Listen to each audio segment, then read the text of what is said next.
con nosotros la senadora nacional Roxana Latorre. El Senado también en el centro de la escena en esta semana y en todo este año, en este caso tratando el tema blanqueo de capital, es un tema polémico, audaz del gobierno, que nos va a interesar que la senadora nos cuente. ¿Cómo está, Roxana? Bien, un gusto. Gracias por venir aquí al Cairo, a este programa que siempre venís todos los años. No, Bueno, gracias a ustedes. un poco eso, ¿eh? A estas horas se está discutiendo el tema blanqueo de capitales, como decíamos fuera de micrófono, hay una dificultad manifiesta en el rubro inmobiliario, de que la gente no sabe si vender o comprar o cómo, el tema del cepo al dólar. Esto que se está discutiendo, ¿puede ser un camino para viabilizar esta cuestión? ¿Cómo lo ves?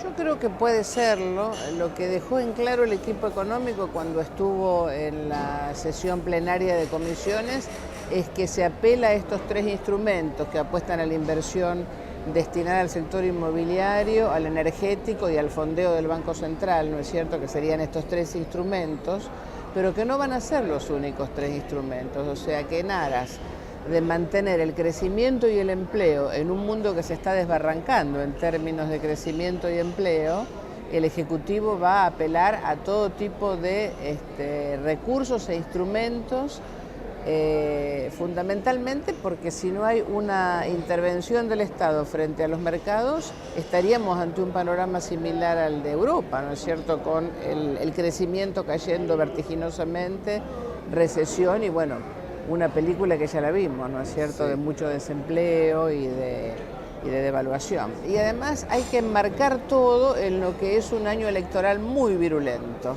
¿no es cierto?, muy virulento, porque realmente uno ve una oposición absolutamente atomizada, lo vamos a ver probablemente en la cantidad de candidatos de diferentes vertientes que no han podido hacer alianzas, algunos porque ideológicamente están en las antípodas y otros porque tienen problemas de cartel, ¿no es cierto? A ver, El vedetismo. De vedetismo, exactamente, pero en la virulencia de un año electoral que si bien siempre han sido virulentos, este año es particularmente virulento, ¿no es cierto? Me parece que nosotros también vamos a ver de parte de la oposición la lectura de cualquier medida del oficialismo, del Ejecutivo Nacional, como desvirtuada, ¿no es cierto? El objetivo es, ante cualquier propuesta del Ejecutivo, ¿no es cierto?, teniendo en cuenta que la presidenta sigue en el centro de la escena política, ¿no es cierto?, con toda clase de medidas y con mucha valentía, la oposición sale con todo un esquema, a veces, en muchos casos, te diría que improcedente respecto a lo que es la propia figura presidencial. Siguen existiendo niveles de informalidad muy importantes en la Argentina, pareciera en algún punto un problema cultural. ¿Cuánto juega el Estado? Digo, por ejemplo, una de las cosas pendientes que se señala siempre, tenemos un tercio de los trabajadores todavía fuera del blanqueo. Hay como un número duro, ¿no? Que no baja. Bueno, pasa? es uno de los más bajos de América Latina, ¿no es cierto? De todas maneras, las economías emergentes tienen una cantidad importante de informales que lentamente tienen que ir ingresando al sistema, por un lado, ¿no es cierto? Después, bueno, hay una desocupación dura que tiene que ver con generaciones jóvenes. Pensá que, por ejemplo, el núcleo de desocupación dura de jóvenes en Europa en este momento es de casi el 60%.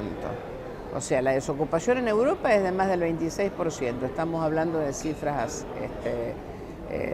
asombrosas, ¿no es cierto?, que en Argentina las vivimos. Pero el sector joven tiene casi 60% de desocupación, lo cual te habla que en general en el mundo es el sector con más dificultades para el tema empleo, por un lado. De todas maneras se están haciendo muchas cosas que no caen bien a determinado sector. Que vos tengas que blanquear, aunque trabaje una hora, a la empleada doméstica, digamos, no es una cosa que cae bien a todo el mundo, es un hecho de justicia absoluta, pero es contracultural para las tradiciones. Pero es contracultural para las tradiciones, que vos tengas que blanquear el peón rural, ¿no es cierto?, con la ley de peón rural. No le cae simpático a todo un sector, pero estamos hablando de alta informalidad. Estamos hablando de más de 1 millón de personas en el servicio doméstico y estamos hablando de algo menos en el peón rural, ¿no es cierto?, por ejemplo. Se habla, volviendo al tema de elecciones, siempre la hipótesis de una posible reforma constitucional para validar una reelección, que sin embargo la presidenta ya en varias oportunidades ha manifestado que no va a ir por ese camino.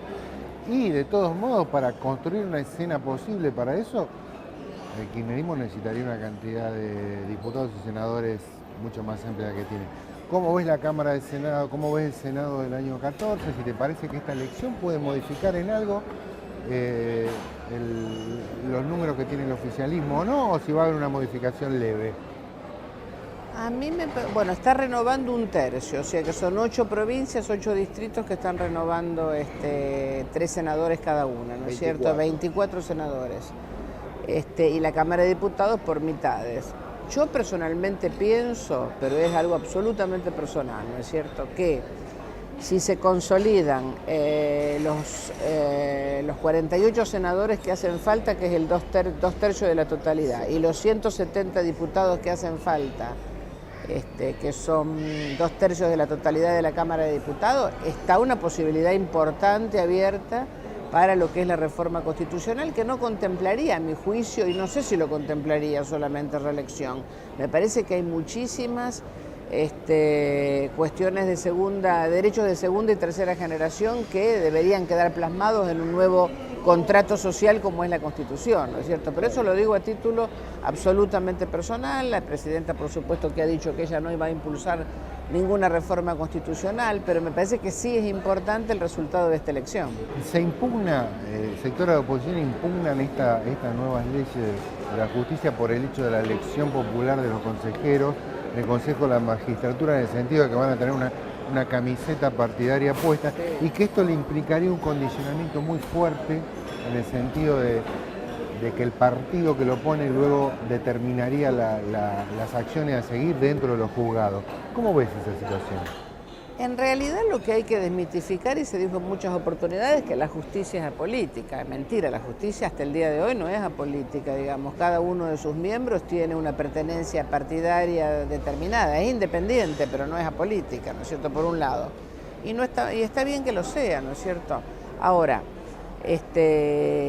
concretamente, la Constitución señala que los partidos políticos son los órganos naturales, los vehículos naturales para cualquier elección. Claro, no se puede hacer una elección que se vote si el partido político no interviene, ¿no? Exactamente, exactamente. Ahora, es cierto que los partidos inventados, ¿no es cierto?, con 3 caras lindas y una guitarra, ¿no es cierto?, ¿cómo se dice? Como dicen los muchachos, algún otro instrumento, la verdad que es cierto que no les va a cerrar, pero los partidos que realmente están consolidados como tales y hay que reivindicarlos, sí les cierra. Ahora, no son medidas definitivas, porque también se experimentará en esta elección próxima y se verá si hay que corregirlo. A mí me pareció muy interesante lo que señaló Pichetto en varias oportunidades, porque el instituto del Consejo de la Magistratura, que está seriamente cuestionado en Europa, fundamentalmente en España, bueno, fue introducido en la reforma constitucional del 94 en el marco de una constitución de neto corte liberal, como es la del 94. Y aparecen algunos institutos de origen europeo, como el Defensor del Pueblo, el Consejo de la Magistratura, y la verdad que no anduvo nunca bien el Consejo de la Magistratura. Sí hay que llevarle tranquilidad a la gente respecto del jury de enjuiciamiento, porque eso no se tocó. Esta cuestión de tumbar cualquier juez, no, está el jury de enjuiciamiento, eso se dejó exactamente igual. Pero sí poder seguir la conducta de los jueces me parece algo más que interesante.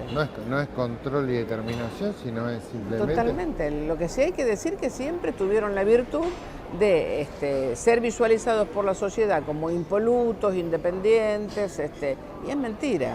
Es mentira, porque tienen que ser independientes del poder político, pero también tienen que ser independientes del poder económico. Si no, estamos en la misma. Gracias, Rosana. No, gracias, Amado.